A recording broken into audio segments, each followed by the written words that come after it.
Bonjour les amis, vous allez bien? Aujourd'hui, on se retrouve aujourd'hui pour une nouvelle vidéo. Vidéo où aujourd'hui, nous sommes le 1er mars. Enfin, on va pouvoir faire des semis.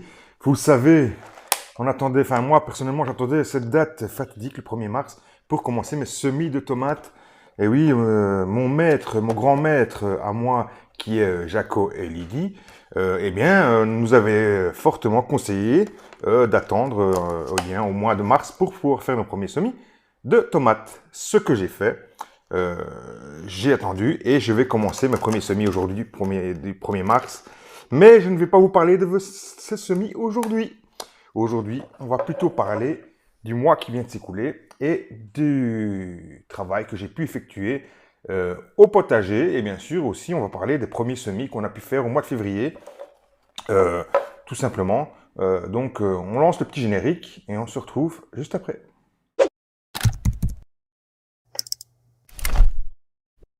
Alors les amis, mois de février, qu'est-ce qu'on a pu faire? On a pu faire un peu de travail déjà. On a commencé par des semis à l'intérieur, semis de poivrons, semis d'aubergines, semis de piments. J'ai fait aussi des semis d'oignons et des semis de poireaux. Tout ça, c'est des semis que j'ai pu faire en godet, plus toutes les laitues et les salades que j'ai fait aussi en godet et en terrine. Vous allez pouvoir aussi revoir aussi, je les ai déjà replantés, repiqués en godet individuel. Et maintenant, il n'y a plus qu'à attendre un petit peu que tout ça lève et tout ça pousse. Bon, voilà, il est encore tôt dans l'année, donc on a encore un petit peu de temps avant de pouvoir goûter notre première salade. Pour les piments, eh bien, maintenant, ça fait plus ou moins 3 semaines qu'ils ont été plantés, enfin semés. Et voilà, vous allez pouvoir voir un petit peu l'état des lieux, un petit peu l'état où on en est un petit peu des piments, des poivrons et des aubergines. Vous allez pouvoir voir une petite vidéo aussi avec, vous allez pouvoir voir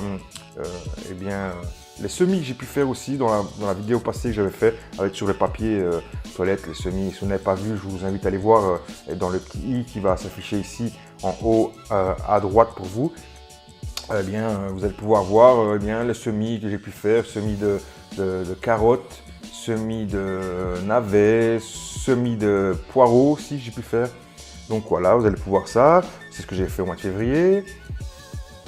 Les navets commencent à lever, les carottes ça prend un peu plus de temps, les poireaux aussi, hein, vous savez bien que c'est beaucoup plus long à lever. Hein. En plus, bon, voilà, on a eu une semaine de très très bon temps, hein, où on a atteint des records en Belgique, pour ma part on a atteint les 20 degrés, mais n'oublions pas que nous sommes encore au mois de mars et que le 1er mars, on va pouvoir encore avoir des gelées, hein, c'est ce qu'on nous annonce de la neige pour la semaine prochaine, méfions-nous, ne croyons pas que l'hiver est fini.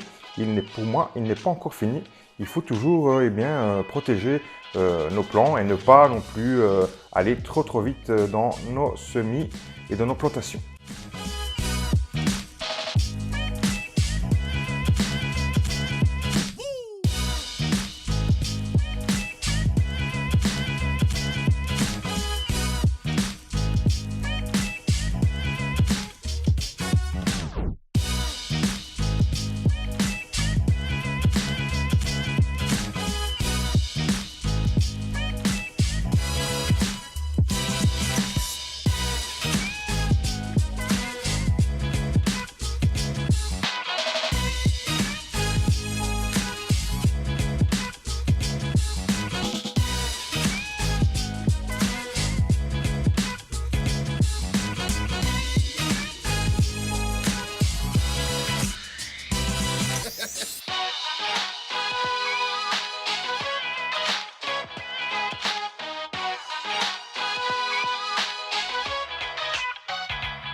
On va continuer bien sûr dans ces plantations, puisque j'ai aussi fait des fèves. J'ai mis 226 graines de fèves. Voilà, on va voir. N'oubliez pas qu'aussi j'ai eu la bruche du pois et des haricots dans tout ce qui était pois, fèves et haricots.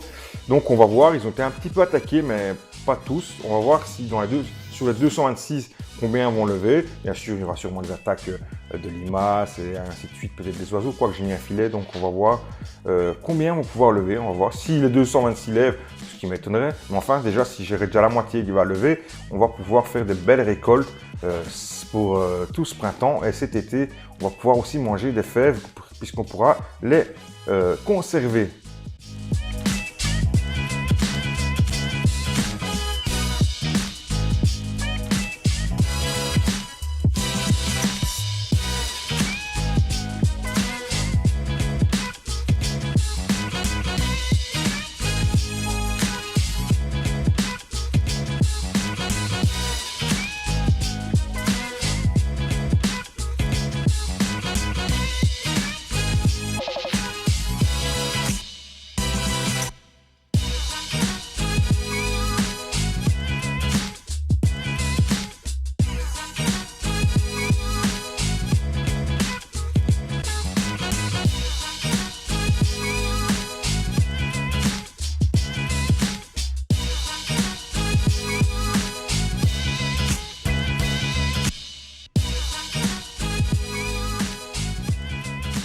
J'ai aussi, eh bien, comme vous allez pouvoir le voir, j'ai aussi fait des petits pois. Les petits pois, un petit peu tôt, mais bon, on pourra en refaire, hein, parce que les petits pois, vous pouvez les commencer, bon, voilà, on en a profité du bon temps, on va dire, mais on peut les faire, les aller sur un bon mois. Pendant un mois, on peut faire. Et moi, je vous conseille, si vous voulez faire plusieurs récoltes, eh bien, espacer de 15 jours. Vous faites une première culture, puis 15 jours après, une deuxième culture, et encore une dernière culture 15 jours après. Donc, sur un mois, vous aurez fait 3 cultures différentes qui vont lever de façon différente. Et vous pourrez récolter des différentes périodes pour pouvoir ne fût-ce que les récolter et les manger pendant plus longtemps. Et si bien sûr vous pouvez bien sûr les conserver, que ce soit au congélateur ou bien en bocaux, hein, dans un bocal avec un sous-mur. Mais ça, je vous envoie vers la chaîne de chez Popote et Potager qui fait de très bonnes vidéos sur la conservation des légumes dans le petit i ici en haut. Allez voir sur sa chaîne, vous allez voir, il y a beaucoup de vidéos qui vous parlent de la conservation en bocal. C'est assez sympa. Alors on a fait, qu'est-ce qu'on a fait? On a fait aussi des semis, enfin du semis. On a planté aussi des oignons, des échalotes et de l'ail. Et bien voilà, on a fait tout ça dans le potager avec madame. C'était le week-end passé. Il faisait très bon, donc on en a profité bien sûr pour déjà mettre tout ça en place. J'ai fait aussi beaucoup de nettoyage, aussi quelques nettoyages avec notamment la famille, hein, tous ensemble à 3 avec ma maman, ma femme et moi. Nous avons bien sûr nettoyé une grosse partie. J'ai aussi commencé à répandre le compost qui était maintenant mûr. J'ai commencé à répartir dans tout mon jardin. J'ai commencé par les nouvelles cultures bien sûr qui demandent beaucoup d'apport en compost, hein, comme la fève et le petit pois. Ils adorent avoir une terre assez riche, donc j'ai commencé par eux. Et bien sûr j'ai passé un coup de grelette pour dire de pouvoir un peu mélanger tout cela. Léger, hein, pas non plus trop dru. Mais voilà, j'ai aussi donc et alors aussi je me suis servi d'une paillasse. Une paillasse, je sais pas si en France on parle comme ça aussi d'une paillasse. C'est un sommier, on va dire. Hein. Nous on appelle ça des paillasses en Wallonie. C'est un sommier en fait. C'est un sommier, je sais pas si vous souvenez. On avait des sommiers un petit peu qui ressemblent. Voilà, nous on appelle ça une paillasse. Enfin voilà. Et donc ça a c'est des treillis un petit peu comme ça. Vous pouvez voir ici en image. Et comment eh bien, je me sers de ça pour faire un tamis en fait. Dans mon époque où je travaillais un peu dans le bâtiment, je me rappelle lorsqu'on avait du sable un peu délicat où il y avait un peu de gravier dedans et pour ne pas qu'il se retrouve dans la truelle, enfin dans le seau du maçon et pour ne pas qu'il soit dérangé par les petits graviers, je me rappelle qu'on passait ce sable à travers un sommier comme cela. Et bien, ça m'a fait penser à ça, comme j'en avais au grenier encore, puisque j'ai quelques chambres au grenier encore, comme ça, de récupération de la famille, et ainsi de suite. Et bien, je me suis dit, tiens, on va pouvoir passer, pour ne pas remettre des branches entières, des racines, ainsi de suite, dans le jardin. Et bien, je me suis amusé à tamiser ce compost, et bien, comme ça, voilà, en passant naturellement dans sommier, et ça en fait ça fait un filtre, voilà, et ça retire complètement tout ce qui est gros déchets. Ce gros déchet, on le remettra au compost pour les laisser composter, et puis au moins voilà, on ne remette pas non plus tout et n'importe quoi dans le compost. Voilà, quand il reste des grosses branches comme j'avais chez moi, au moins ça pourra recomposter, et on mettra pas tout ça au jardin. Oui, c'était pour ne pas être dérangé avec toutes ces petites branches qu'on aurait remis dans le jardin, alors que je me suis amusé à les retirer, hein, les amis. Voilà, donc je vais aussi prévoir maintenant cette année-ci, parce que j'avais jamais prévu un endroit pour composter toutes mes choses. Je privilégie aussi beaucoup le compost de surface, mais je voulais aussi un endroit pour pouvoir mettre. Donc je vais aussi prendre le temps cette année-ci de faire un bac avec des palettes pour pouvoir composter toutes ces choses, les tontes d'herbe, si je ne veux pas les recycler directement sur les buts ou quoi, ou sur les planches de culture, je pourrais au moins les mettre dans un endroit bien spécifique pour faire un compost et qu'il soit un peu plus rapidement, qu'il devienne un bon compost que je puisse remettre au jardin. Voilà les amis, tout ce que j'ai fait, on va pouvoir voir aussi tous les semis que j'ai pu faire cette année. Vous allez pouvoir voir un petit peu l'état des lieux. Et alors, je voulais aussi vous parler un petit peu, tant qu'on y est, un petit peu de ces semis que je fais en bouteille. Que ce soit semis en tomates, c'est pas forcément que les tomates, mais on peut faire des semis par exemple pour les poireaux. Pour les poireaux dans les grandes bouteilles. Moi je prends les bouteilles de 5 litres pour les poireaux, mais vous pouvez faire les piments, les poivrons, les aubergines là-dedans. C'est ce que j'ai déjà fait par exemple.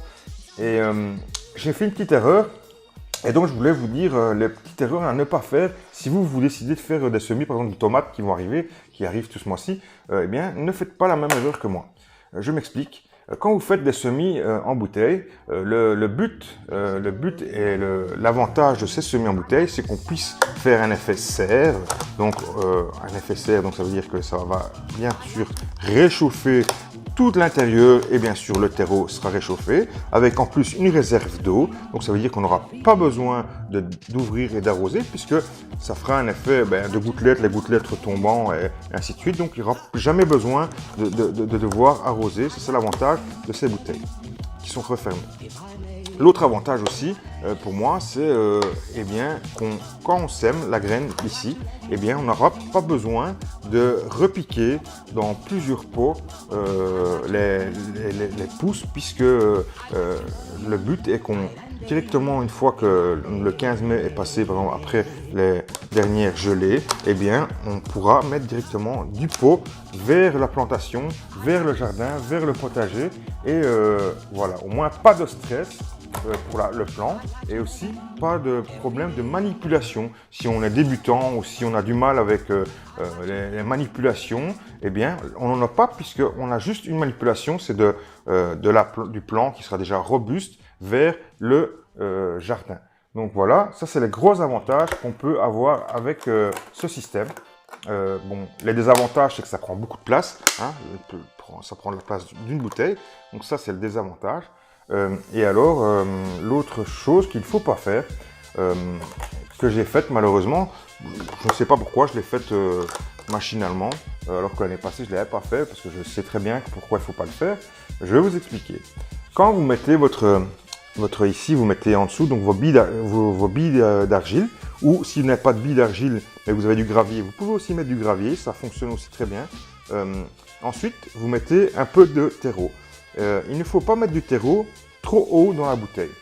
Il ne faut pas mettre du terreau qui arrive par exemple jusqu'aux dernières lignes, puisque en fait, le principe de pouvoir mettre un tout petit peu de terreau, c'est que généralement le problème qu'on a, c'est que dans ces bouteilles, il fait très très chaud. Et donc, qu'est-ce qui va se passer? C'est que la chaleur va être plus forte que la lumière, puisque pour l'instant, nous n'avons pas beaucoup de lumière. Et donc, vos plants risquent. Et souvent, ce qui arrive, c'est qu'ils filent un tout petit peu. Et pour pallier à ce filage, on va dire, qu'est-ce qu'on fait généralement? On profite de la hauteur de la bouteille qui reste pour pouvoir remettre du terreau.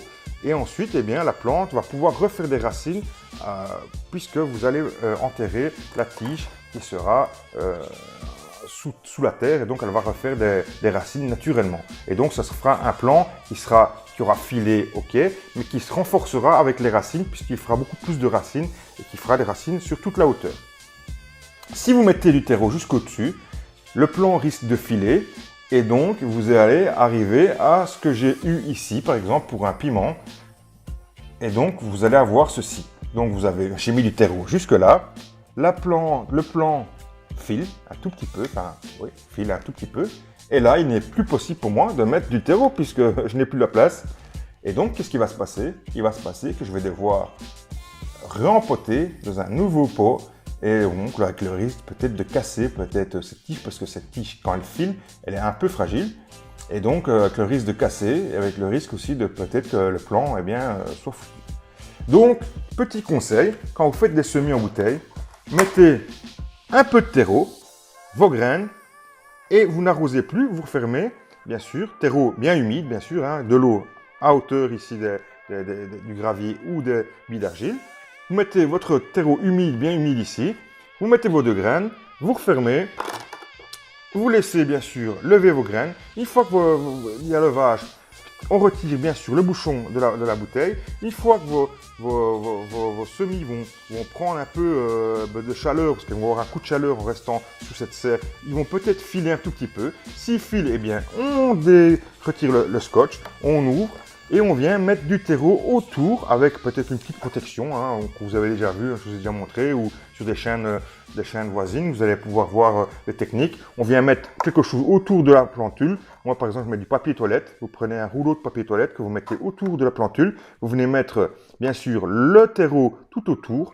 Vous tassez un tout petit peu et vous retirez ce papier toilette et vous veillez à ce que le terreau soit en contact avec le plantule. Et comme cela, vous allez pouvoir renforcer votre plant et faire un système racinaire qui va pouvoir garantir la vie du plant. Voilà. Et comme cela, il n'aura maintenant plus la chaleur. Quand vous aurez fait cette technique, vous pourrez bien sûr le remettre dans une pièce un peu plus fraîche, un peu plus froide, dans une véranda, par exemple, qui n'est pas chauffée, dans une remise, par exemple, qui a beaucoup de lumière, ou dans, je sais pas moi, devant votre fenêtre, mais sans trop de chaleur. Et donc, comme ça, il ne filera plus, mais il va pouvoir faire un plan racinaire et vous allez pouvoir sauver vos plants. Voilà, c'est un petit truc que je voulais vous dire en fin de vidéo. Voilà, les amis, en plus des travaux de février, je vous remercie. Et moi, je vous ferai bien sûr une vidéo avec tous les modèles, tous les tomates. On en reparlera dans une prochaine vidéo. Toutes les tomates que je vais faire en bouteille et aussi autres que bouteille. Je ne fais pas que des semis en bouteille, mais je vous montrerai la prochaine fois les premiers semis en bouteille avec les sortes de tomates que je vais semer à partir de ce 1er mars. Je vais semer tout ce mois de mars, jusqu'au fin mars, je vais faire des semis que je vais espacer un petit peu dans le temps avec des semis avec les tomates un peu plus précoces, les tomates un peu de saison et les tomates un peu plus tardives. Je fais ça en plusieurs sortes, en plusieurs façons. Je mets aussi les tomates cerises en dernier parce que c'est des tomates généralement qui vont très très vite à monter en fleurs et qui font beaucoup de tomates assez rapidement. Et puis c'est pas trop ma tasse de thé les tomates en cerise parce que j'en fais de moins en moins parce que j'apprécie de moins en moins. Donc j'en fais quelques-unes pour l'apéro et pour les enfants, mais on va dire que c'est plus trop ma spécialité, les tomates cerises. Donc moi je vous retrouve très bientôt pour une prochaine vidéo, sûrement sur la tomate ou sur autre chose, on verra bien. Moi je vous dis, n'oubliez pas de s'aimer n'importe comment, c'est en semant n'importe comment qu'on récolte n'importe quoi les amis.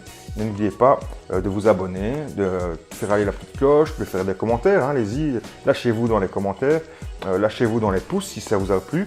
Et n'oubliez pas de rester connecté, il y a la page Facebook si vous voulez me rejoindre, il y a aussi le groupe Facebook pour pouvoir faire des échanges et pouvoir discuter un petit peu des sujets d'actualité, aussi des sujets aussi qui vous tiennent à cœur, l'environnement, la nature, le jardinage, on parle un peu de tout, j'aime un peu de tout discuter un petit peu. On donne aussi les bons plans, c'est la solution aussi pour pouvoir, vous, si vous n'avez pas de chaîne YouTube ou si vous êtes jardinier expérimenté, de donner un petit peu vos conseils à toutes les personnes qui débutent. Et on sait très bien que pour l'instant, on est dans le grand boom du jardinage et des gens qui veulent revenir un peu à l'essentiel, qui veulent redécouvrir comment faire pour faire un bon potager naturellement, eh bien c'est le moment, c'est l'instant pour donner vraiment des conseils le plus possible. Moi, j'essaie avec ma petite connaissance maintenant que j'acquiers depuis 2 ans, que je fais eh bien, le potager vraiment à 100%. Grâce aussi à la chaîne YouTube, j'essaie de me renseigner au maximum puisque j'essaie de donner des informations. Il faut que je puisse donner des bonnes informations. Et grâce à tout cela, eh bien, ma petite expérience, plus toutes les personnes qui viennent et qui ont beaucoup d'expérience, hein, qui viennent comme Jaco Lydie, qui ont plus de 40 ans, par exemple eux, de jardinage, eh bien voilà, il faut vraiment prendre beaucoup de conseils de leur part. Il faut bien sûr écouter tout ce qu'ils donnent.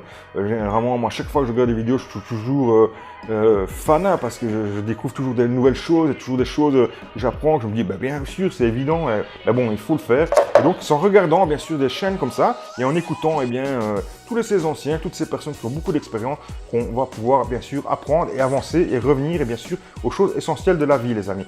Je vous remercie de m'avoir écouté. Encore une vidéo très longue, mais voilà, vous savez très bien que j'aime bien blablater. Je vous remercie de m'avoir écouté, de m'avoir regardé et je vous aime. Voilà, à bientôt, les amis. Ciao, ciao. Ciao, ciao.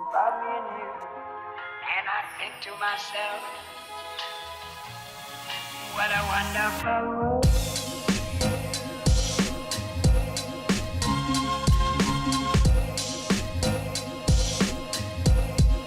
What a wonderful world.